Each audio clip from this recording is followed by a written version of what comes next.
A warm welcome back to GlobeTrotting. Over 5 years ago, Australian flag carrier Qantas grounded the majority of its fleet of Boeing 787s. This decision decimated the airline's international resources, also coming during one of the most challenging periods in company history. A move saw jets head to the United States for long-term parking. Complications were felt in the reactivation, fleet changes occurred, and more. But what was the full story in this historic moment?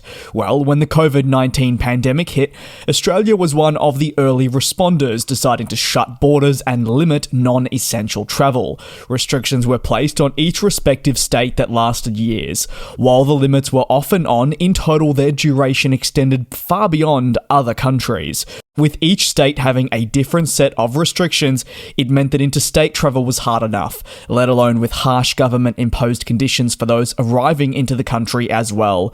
While Qantas operated a handful of repatriation flights with its larger planes, for the most part, aircraft were grounded, and its international scheduled operations and its internationally scheduled passenger network was dramatically slashed to levels not seen before, and you'd probably hope to say not seen ever again either. In fact, in mid-2020, in response to the worsening situation around the globe, the airline confirmed it would cancel essentially all of its international flights through March 2021, with many of its aircraft already parked up locally or having been flown to long-term storage to preserve the aircraft for a hopeful return to service. The business was decimated. For Qantas, while domestic travel is essential, equally is its international flying, whether this is across the Tasman to Asia or as far as North America and Europe.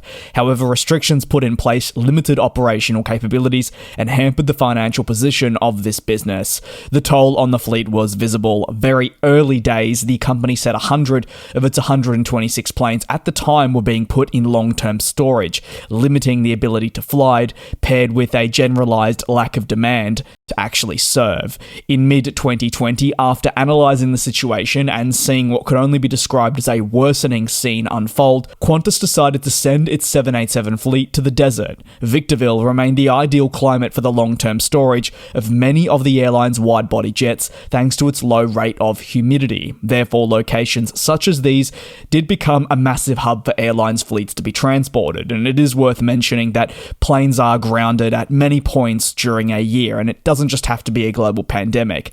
Therefore, locations such as Victorville are always going to be very popular. There's a reason it's known as an aviation graveyard.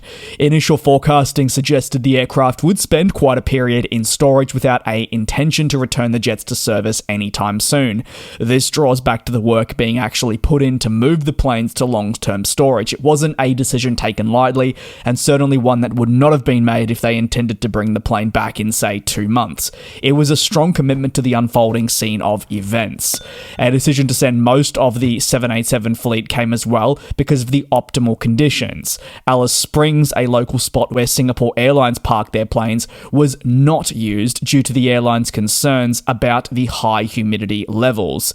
Additionally, with Los Angeles being a crucial global port for the airline, with A380 and 787 maintenance equipment, it being only a couple of hours away from where the 787s were to be stored, it made sense, and this was also where the A380 was parked. What this meant for Qantas was that sending the 787s here for an eventual return would be better suited because of the facilities and engineers located in California to help begin prepping the aircraft to return to Australia for further safety checks, and then an eventual re-entry into service.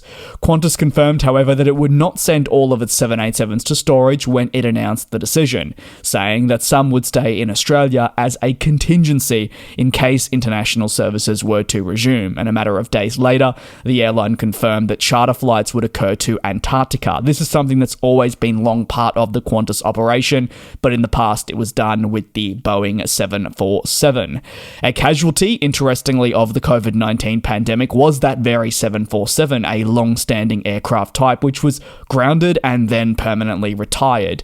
While retirement was always planned, the time frame was accelerated in response response to the lack of available demand, and what this was going to do when restrictions eased was put increased pressure on the 787 Dreamliner. When the airline decided that emerging from the pandemic, there would be a greater reliance on fleet types such as the Dreamliner, knowing there were also more planes to be delivered. Qantas believed that by retiring the 747, it would streamline its operation as demand returned and more of those Dreamliners would be delivered. Therefore, having a smaller fleet would match the pace of the recovery from the global pandemic. While a decision to retire the 747 definitely made sense, there were many risks associated with predicting how demand would track during the midst of a global pandemic, and hindsight shows that those risks were certainly more significant than first imagined. Unfortunately, by the time Australia weakened its restrictions on travel, many other countries had long done the same, meaning that their recovery was well ahead of Qantas's. Additionally, for the company, due to global supply chain troubles, there had been new impacts on the delivery of aircraft, hampering fleet renewal hopes, and certainly hurting the airline as they had retired many aircraft during the pandemic, hoping that these planes that had been delayed would have arrived earlier. For example, if the pandemic had not occurred, many 787 deliveries would have happened during this window. They didn't eventuate. Instead, Qantas was short on aircraft, and Boeing's woes were meaning it lacked the necessary amount of aircraft. In the early stages of 2023, Boeing said to the flag carrier that its 787s were going to arrive, but with bans on delivery of the Dreamliner due to struggles at the time, there were risks involved. Additionally, for Qantas, the planes were already coming with 2-year-long delays due to the emergence of the pandemic. In the end, with hefty delays, these 787s were delivered to the business, and the airline has returned the type to service to help meet emerging demand and now growing demand. The airline has often described the reactivation process of its planes as one of the most grueling tasks undertaken, and something that just couldn't be done quick enough as people raced to travel after years locked away. Now, in the mid-2020s, the 787 remains a fundamental part of the airline's international network. Thank you very much for your support. Take care, be safe, and I'll see you in a couple of days.